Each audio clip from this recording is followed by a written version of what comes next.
is good. My anniversary is good, yo.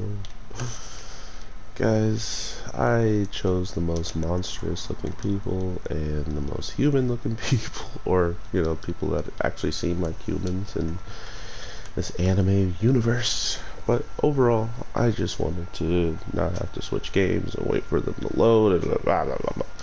Anyway, we are looking at some interesting development between the doctor and the snake. Not only does she specify stuff that the doctor already knew, so literally it was only new stuff for us because he already knew. Like, she's like, that was my biggest confession and you already knew what it was. So, of course, Mr. Doctor himself has done his research, or his father has done research, and it's these types of things that give me uh, the interest in where the story's going as a whole, because not only do most what it goes through my perfect barrier impossible. Not only do we get to see all the monsters in action that usually take care of the action stuff, we also get to see a woman that supposedly needs to be protected by Miss Kunai absolutely slap all these basic thugs and bandits and stuff like that. So I thought that was actually pretty cool. Just in the grand scheme of, they're trying to act like there's power scaling or something. Like the bandit thief or the bandit leader was way too strong or something along those lines. So that was interesting to me. I did not expect her to be like, oh well, what, they took out stage transitions? I'm done. um I did not expect them to be like that, to have a whole bunch of people she could absolutely obliterate, while there's a couple of people out there that she stood no chance against. That was interesting. But as a whole, learning that the snake woman was an assassin who was pretty much sent in as a quote-unquote hostage, but to still be in the position of assassinating all of them, it was cool to find out that they knew about it and they kind of still treated her nicely. But then we find out that someone actually poisoned her. Oh, that was sick.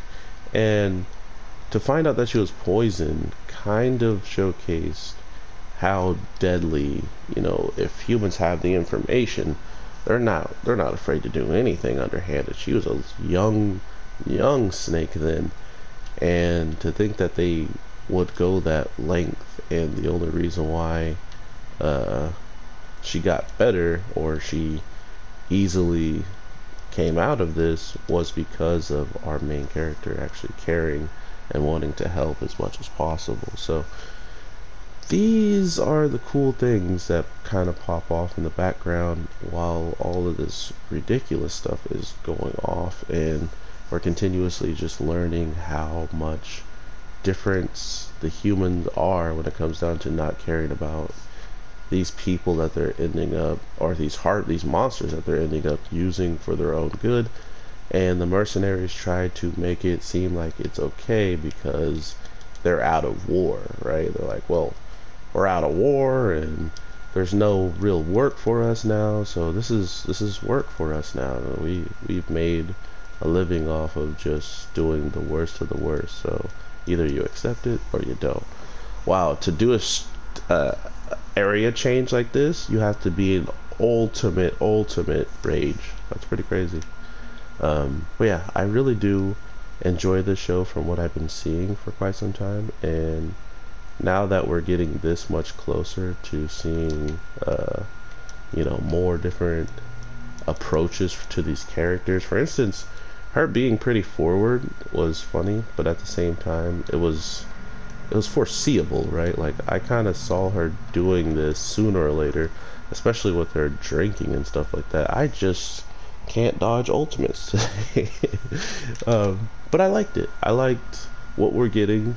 The plot got a little bit deeper than I thought, especially when the harpy scenes got in and the egg was like uh, binded, or kind of like in a weird position because of the stress she was having dealing with all these people. So it's really cool that they went into so much detail. I'm definitely looking forward to seeing how many people actually really end up liking this show, or how many people just end up dropping it and not really caring too much about it, because at the end of the day, it's not the most like intriguing show if you're not into monsters and how they actually function and stuff. But it is if you just want to see something funny, see some good character progressions, and to see a world that would never be possible unless it's an anime, movie, or whatever, be humans working together with monsters to live a better life.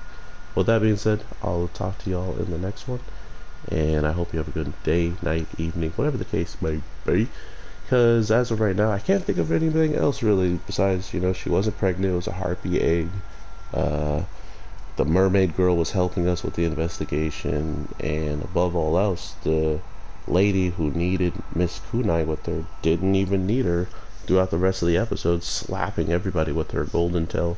I think she's like a baby dragon or something. Like she's like an unmatured dragon, or maybe she has an incurable sickness as well, right? And I was gonna talk about that because it seemed like something important, but it seems like the incurable sickness is just love for this Glenn guy, and I think it would have came down that she would not have been able to assassinate him, seeing how close they had already gotten as kids, and now that they're gotten even closer, it would probably be impossible for him to actually meet the end by her. So very, very sweet stuff, and very, very interesting stuff to develop towards the future of the show, because I honestly don't know where they're going to take it, and I think that's why I'm intrigued.